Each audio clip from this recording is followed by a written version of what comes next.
Ralph, nabit ka. May sasabihin ako. Day, halika, Day.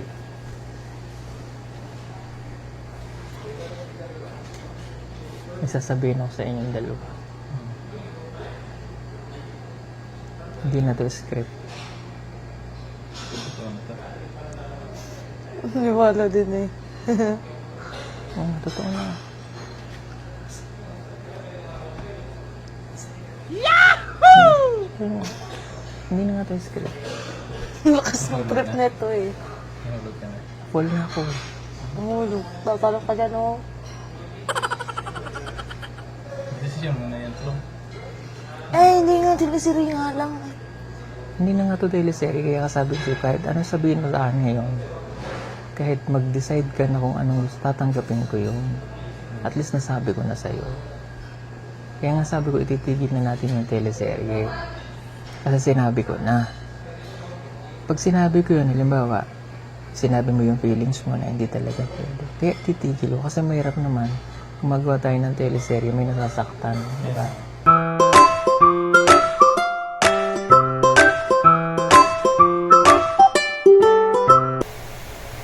Ayan, good morning po. Magandang buhay po sa lahat. Isang magandang umaga po at gigising lang natin. Nanood ako ng Chris Pao. Ayan, kagabi kasi napanood ko po yung upload po ni Pugong Biyahero. Yung pinakakaabangan ng lahat, no? Kinilig din po ba kayo? So, nakadalawang beses kong pinanood kasama din yung mga bata, si Tito Herds. Pagising ngayong umaga, sabi niya, totoo kaya yung kay Pugong Biyahero? Hindi na nga ba talaga yung teleserye? O ano pa ko yung sinabi ni PJ, si Pugong Biyahero? Sabi ko, ayan no, di inulit-ulit. Yan po yung pinaulit-ulit ko ding panoorin. So, siguro ito na yung perfect time. Hindi ko na antayin yung bukas.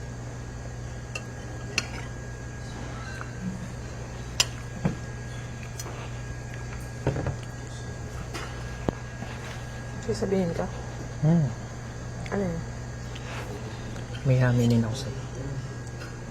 Ano?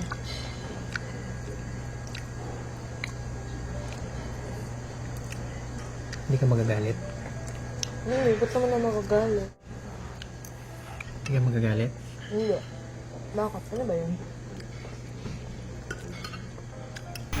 yan yung parang biglang nakabog yung dibdib ni Chris na, no? Nabigla siya.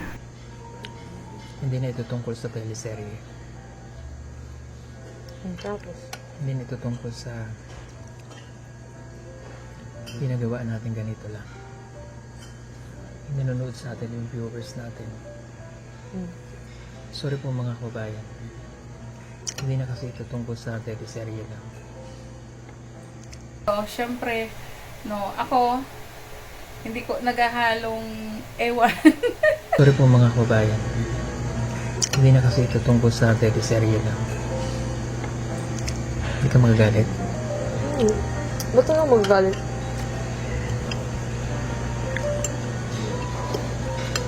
Sure ka? Yung ginagawa kasi natin parang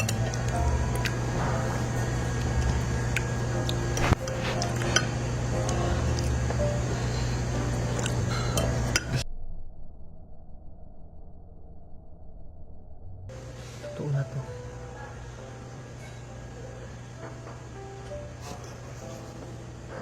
Seryoso ko, ba't ka tumatawa?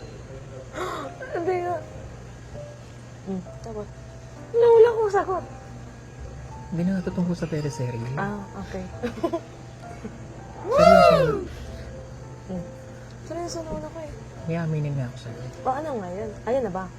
Hindi na ito tungkol sa teleserye. Ba't ka tumatawa? Ba't ka tumatawa? Masaya lang ako. Hindi na ito tungkol sa teleserye. Hindi ko maintindihan mo. Mahal na kita.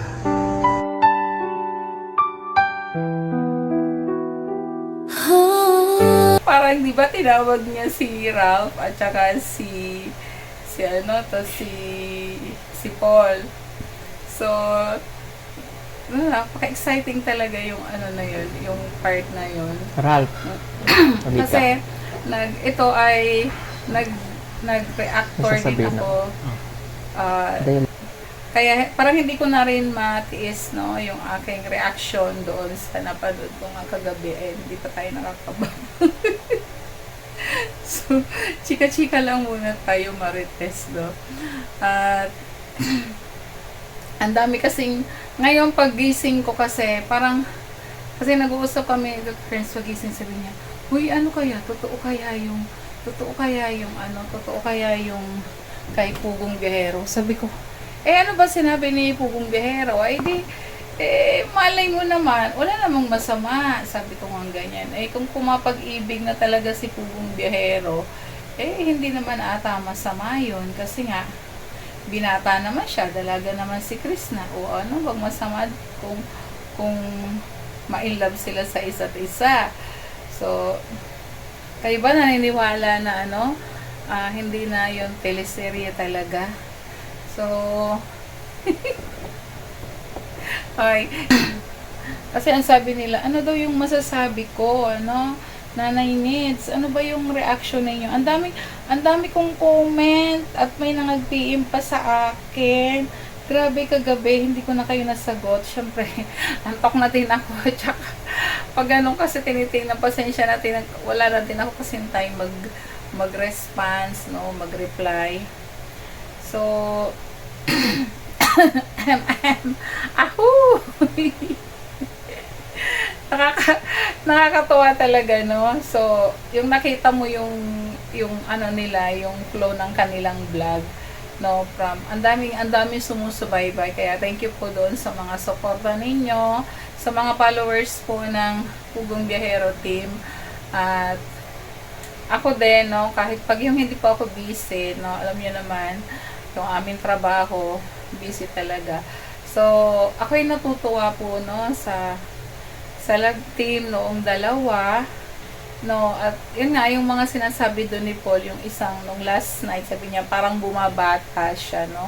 So, syempre, bilang ate, masaya ako kung ano yung nararamdaman ng kapatid ko, no, at yun nga, no, kay Krishna, sa kagabi yung nangyari, parang nabigla siya, no, parang, ano ba to, teleserye pa ba ito? Sa niya. Ay, hindi, sabihin mo, teleserye lang to, o, diba, yung part na sinabi niya doon, no, syempre, bilang, diba, as in babae, pag yung mga ganon, diba, alam nating scripted lang yon, yung nga, kasi nga, teleserye. So, tayo, parang, hindi ko alam, ha, kahit kayo nanonood, di ba, kinikilig din naman kayo, o aminin nga natin, kasi ang daming mga comment, ang daming mga nag-comment. So, mas marami yung comment na good, no, syempre. At, yun naman doon sa iba, so natural lang din yun, syempre yun yung mga feeling nyo. May nagsasabi, ano ba yung Nanay Needs, sabi ganyan, ano Nanay Needs yung reaction mo doon kay Chris Pao? Ano ba yung bilang isang ate, no? Ano yung reaction mo kay Krishna, no, para kay Pugong Biyahero? May nag-comment naman doon, ay, ayoko kay Krishna, ayoko silang magkatuluyan ni Sir Paul. Di, ganon. May sumagot naman doon, teleserye lang naman yun, mga ganon. Po talaga yun, sabi ko, di panoorin nyo na lang kung ano yung desisyon ni Paul. Sabi kong ganon, panoorin ninyo, ano ba yung sabi niya, parang nagkakainlaban na talaga yung dalawa. Sabi ko, wala namang problema kung magkainlaban yung dalawa. Kasi naman sila, binata at dalaga. Yun naman ang sagot ko, ano masama doon? Naku, lalo naman silang kinikilig. Shout out dyan sa mga Crespo followers. Para sa akin, no, masaya ako, masaya yung feeling ko kasi para sa akin, no, bilang ate, masaya ako sa kapatid ko na nakikita ko syempre na masaya din siya. So, yun naman ang gusto kong mangyari kay Paul, no. sabi ko someday, tumibok ulit yung puso niya. Ay! Oo, kasi syempre, hindi lang naman may edad siya o hindi lang basta matured siya at siya naman ay over matured na talaga, no? At sana nagising ulit yung kanyang natutulog na damdamin. At alam niyo naman, kasi nga sabi niya noon, baka hindi na siya mag-asawa, ganun-ganun. So, ang wish ko lang lagi din, no, si Paul ay magkaroon siyempre ng kanyang sariling pamilya, no? Dahil hindi naman habang buhay magkakasama tayo, magkakasama kami, no? Lalo ako, matanda na rin ako, no? So, iniisip ko din yung magiging future niya, no? Siyempre mahirap din yung mag-isa ka lang sa buhay, no? At sana may kasama nga siya hanggang sa kanyang pagtanda at magkaroon siya ng sarili talaga niyang pamilya. Yun naman yung wini-wish ko sa kanya. So, yung for Krishna at saka sa kanya, wala namang problema po. O kayo, binata siya, dalaga, at saka yung pag-ibig po ay hindi po yun nasusukat kung ano man ikaw, ano man siya. Para sa akin, kung kayo ay nagkakaintindihan, that is love, no? Kaya kung si Paul po ay tumibok uli yung puso, ay di mas maganda po, masaya po ako para sa kanilang dalawa, na, ayan, no? Pero ang laki po talaga ng gap, kung tutuusin, si Krishna, anak na lang siya ni Paul, no? Pero wala naman pong problema, kung yun po yung gusto ng kapatid ko, masaya rin ako sa kanya. So, wala rin naman problema kay Krishna. Si Krishna ay, sa akin, kahit sandali ko lang siyang makilala, 2 months pa lang, alam ko, mga 2 months pa lang silang magkakilala, o magti 3 months, no?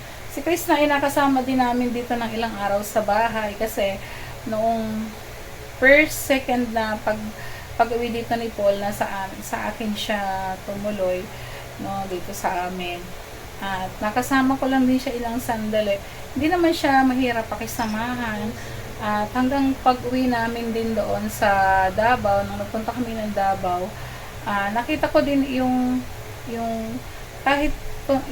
si Krishna, nakita ko rin yung ugali din ni Krishna, na kahit bata pa siya, no, 21 years old, matured na rin yung pag-iisip niya.